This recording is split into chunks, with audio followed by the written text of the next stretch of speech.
What's up, y'all? This is 10X Generation. This is my road to $1 billion. So I did something a little risky. I didn't want to tell you guys until after I can't go back. But I went forward with a sponsorship deal. So if you don't know, I'm the creator of Neon Controller. It's on the Google Play Store and allows you to play any PC game on your phone. It does this by streaming the PC content from your computer onto your phone, and it allows you to create a beautiful customizable controller overlay atop that and send those controls back, allowing you to play remotely. And I kind of stopped working on this application. I did make an update maybe 2 weeks ago, but it's not a major update. And it's kind of just been sitting on the back burner because it makes a little bit of passive income, which is cool. But I haven't really been doing much with it. And in this segment of my life, I've been trying some new things, investigating spirituality, and trying the bit more of a passive approach where instead of forcefully doing the things that I think I should do and just grind, I kind of just a bit more relaxed. I'm a bit more passive, see what comes to me and kind of go along with it. If it's not obviously bad, maybe go for it. And if it's obviously good, definitely go for it. But don't really rely so much on my own overtaking judgment, because that's kind of the personality type that I am. Very quick to say no to things, very quick to judge things. And I'm working on that, So, yeah, that's where I'm at right now. And then, like I said, 2 weeks ago, I got this deal, or I got an email from this very large YouTube creator, has over 150,000 subscribers, and each video gets around 500,000 views, which is amazing, which is a lot, right? And he said he would be willing to do a paid promotion of my application. And like I said, because of my personality type, I normally would have been like, no, you're charging way too much. I'm not going to disclose how much it is, but you're charging way too much. I won't do it. And there's some other things that are just kind of like make it a not as good of a deal as it could be. And the first thing is that it's primarily an Indian audience. And the reason why that could be an issue is because of the currencies between the U.S. dollar and then the rupee, right? It's just like there's quite a disparity. It's just kind of a poorer nation, right? So I'm like in advertising, certain countries you just don't pay as much to advertise for those ads because of the standard of living, right? I'm trying to say this in a way that it won't offend anybody, but this is just literally, that's just how advertising is. But this was something that was going on in my head. It's like, I should not be paying this premium for this. I probably shouldn't go with it. What if it's a scam? All these other things that go through my head. But in alignment of this new kind of perspective, I just went forward, right? Nothing was obviously bad, so I went forward. I tried not to judge, I went forward.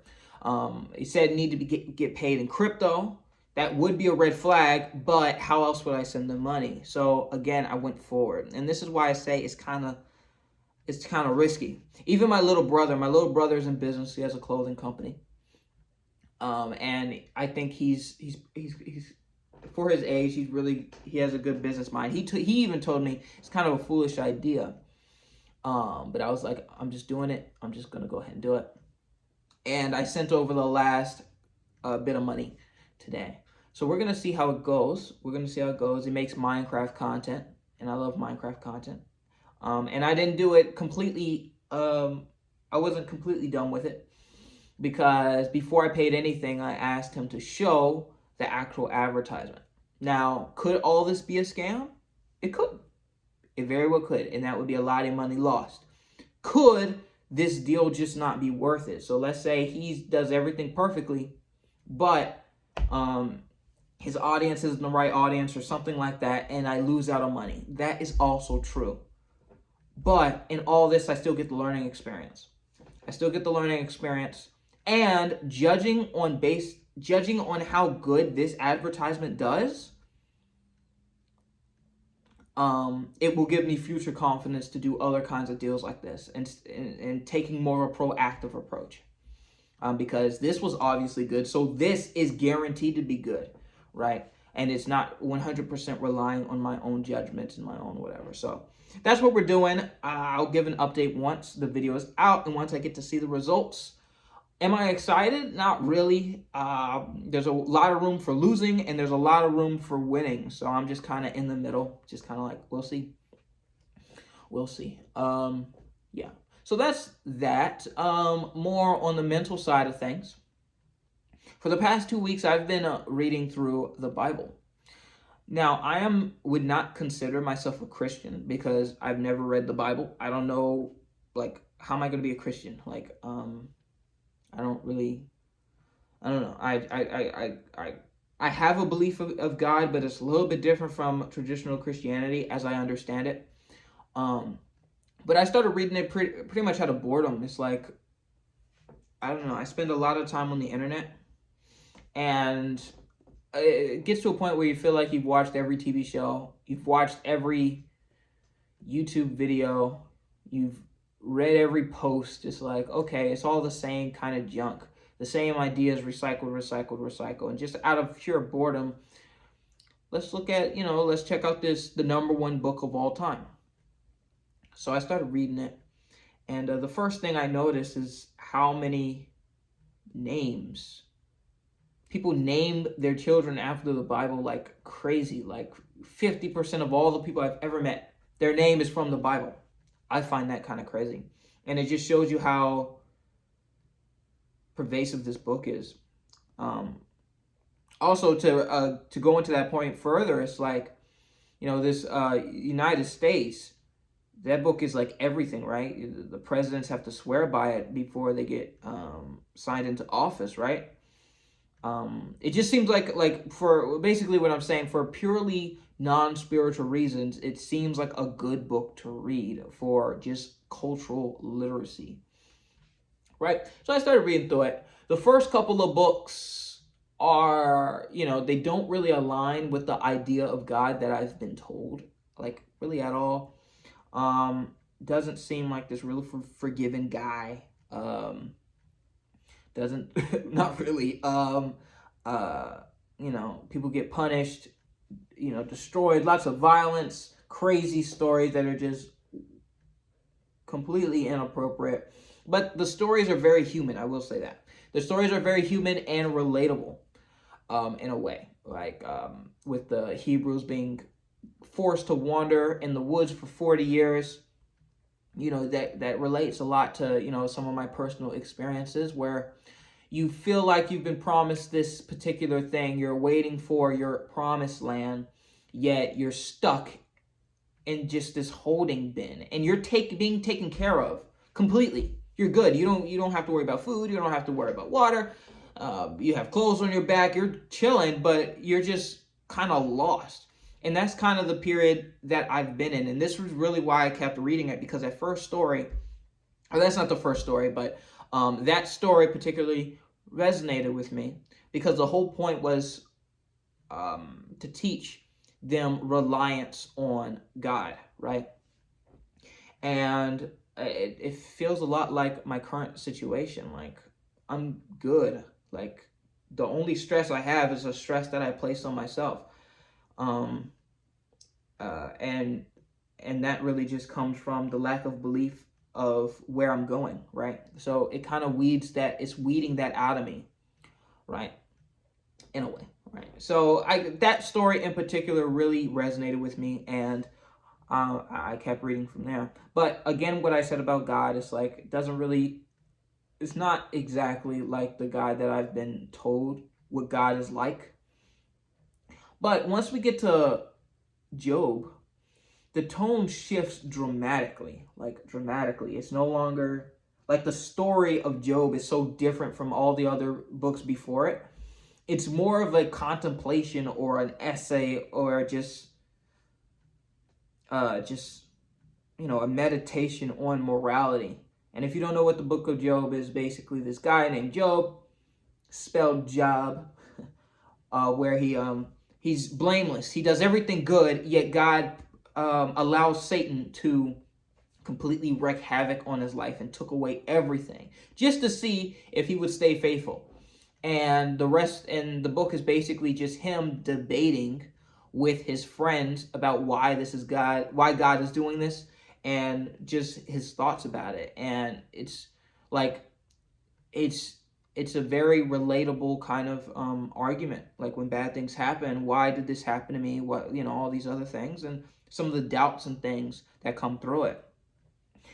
And while the premise is kind of messed up, like, if I just think about the premise, it's like, why? I still don't get why.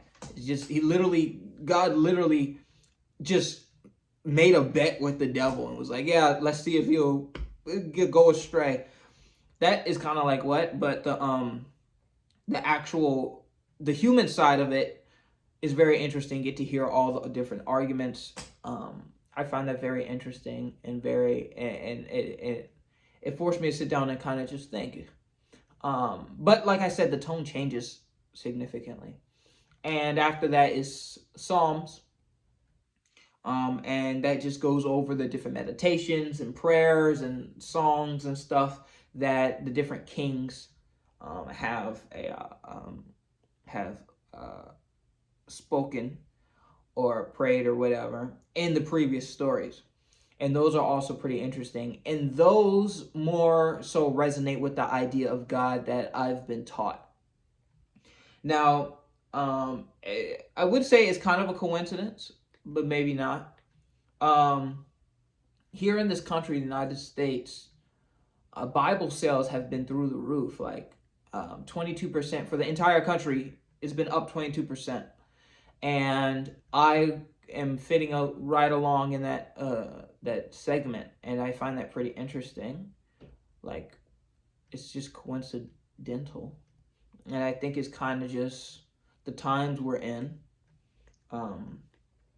The times we're in of just like confusion. We have like AI, don't know what's real, what's fake.